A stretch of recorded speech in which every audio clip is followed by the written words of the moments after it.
7 investigators were the first to show you how patients have been alleging they were held against their will in psychiatric hospitals, or they say they were coerced into staying for treatment they did not need. Well, ever since that investigation aired in February, 7 investigator Heather Catallo has received hundreds of calls and emails from patients with similar stories. And she joins us now with a look at what's happening. Heather? Well, Carolyn and Mike, officials with Michigan's Department of Licensing and Regulatory Affairs, or LARA, say they cannot comment on ongoing investigations. But I have learned that more complaints have been filed with LARA about the psychiatrist we told you about earlier this year.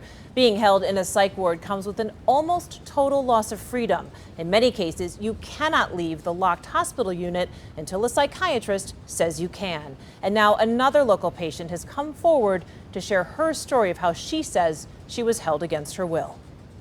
Good job, bud.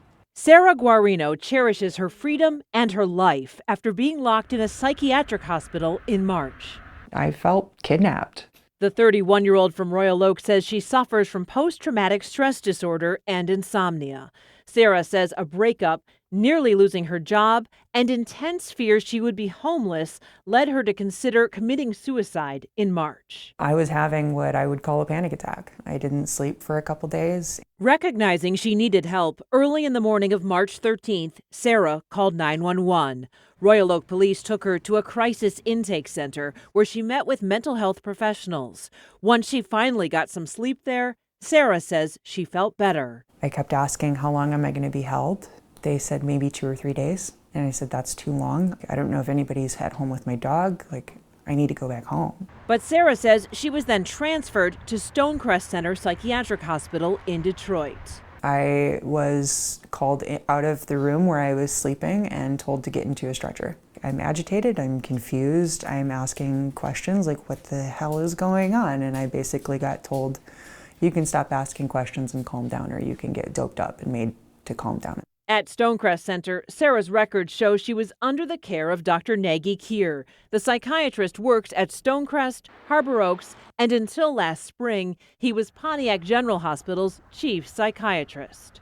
I'll never forget it. I'll never get over it. In February, the 7 investigators showed you how patients alleged Dr. Kier held them in the hospital longer than necessary to bill their insurance or Medicaid. Dr. Kier denies that he does that. Why do you think they kept her so long? I think there was an issue of they were able to bill insurance for it. Patients don't need to be in there that long if there can be another plan of care found for them outside of a psychiatric hospital. We also showed you how Dr. Kier pre-signed these blank court forms called clinical certificates that are used in the civil commitment process. The forms are signed under the penalty of perjury, and sources told the 7 investigators medical residents were the ones filling out the forms signed by Dr. Kier. We even found Dr. Kier driving at the same time he supposedly was filling out one of those clinical certificates. You're pre-signing clinical certificates? Yes. Before patients are examined? Yes. Doesn't that violate their rights? Not, we examine them, but I find it to be ready for the time factor. Sarah says she only met with Dr. Kier for a few minutes on a telehealth call at the beginning of her stay at Stonecrest. And it wasn't even a full interview. It was just him, are you depressed? No, I'd like to go home. Do you have suicidal ideations? No, I got some sleep and I'm fine now. Okay, cool, thank you.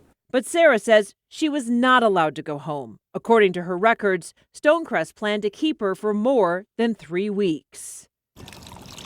Sarah was in a panic to get out. Her dog Enzo was home alone without food or water. She says her regular psychologist even asked Dr. Kier to release Sarah to his care, but was ignored. It's unprofessional, it's disrespectful. Even though Sarah says she signed into Stonecrest voluntarily, she says she was not allowed to leave. I brought it up with the doctor every day.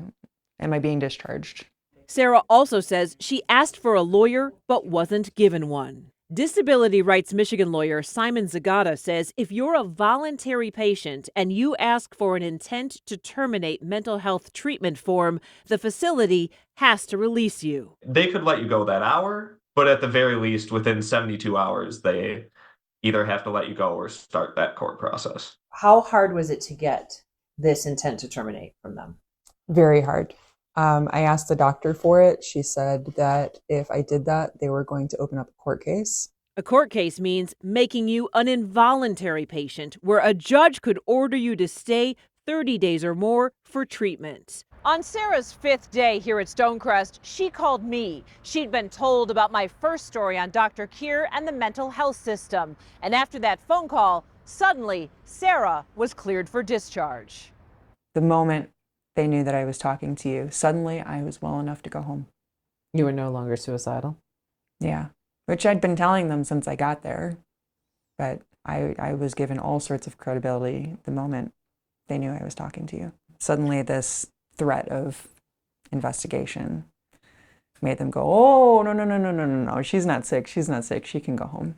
They wanted nothing to do with me after that. After days of her records indicating that she looked bizarre and she allegedly had psychosis, the day after we spoke, Sarah's Stonecrest records suddenly show the patient is reporting improved mood, and the patient was evaluated by Dr. Nagy Kier. The patient is stable. While Dr. Kier said he could not discuss an individual patient's case due to privacy concerns, I previously asked him about the allegations that he holds patients longer than necessary.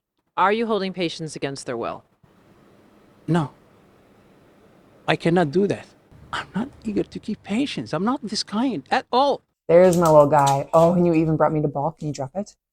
Sarah is grateful to be back home with her dog, but now she says she's furious her insurance was billed more than $16,000 for 6 days of inpatient treatment she did not want. I no longer trust medical professionals to have my well-being at heart. How badly do you want the system to change? Very badly. It needs to. This is a complete misfire. I understand that there's laws in place that were enacted to initiate greater protections for people, but the way that it's being used by healthcare professionals is abusive. The CEO of Stonecrest Center sent us a written statement that says, in part, quote, while we cannot address specific circumstances, our staff follows rigorous state regulations, treatment timelines, and evidence-based clinical protocols when evaluating progress and ensuring patients are safely discharged to their next level of care. Meanwhile, once again in the past, Dr. Kier has told us that he denies the allegations that he holds patients to increase his billings, but he did not comment for this particular story. Wow, $16,000 later. So how can we prevent this from happening to us or a family member, a loved one? Well, this issue of voluntary versus involuntary keeps coming up in almost all the calls I'm getting from the community, and I've gotten hundreds and hundreds of calls and emails, which is why next Tuesday, May 14th at 7:30 p.m., we're going to be streaming a virtual roundtable about knowing your rights in psychiatric hospitals. It will be on WXYZ.com and on our social platforms. It's being put on by Disability Rights Michigan and the Mental Health Association in Michigan. And we want to know your questions so we can answer them during that live discussion. You can email me at hcatalo@wxyz.com or message us on social media. But again, the calls and the emails keep coming. I'm trying to get back to everybody as best I can, but there was this idea to hold this conversation so people can really understand the process. So that's how we'll find out how not to let this happen to us and our family members and our loved ones. Absolutely. Because when things like this happen, it actually discourages people from getting the help that they need. You're exactly, afraid, right? exactly. Yes, if you need help, you should seek it. But obviously, we don't want patients to be treated poorly. No, or end up with bills like that. Yes. All right, thanks so much, Heather. You're welcome.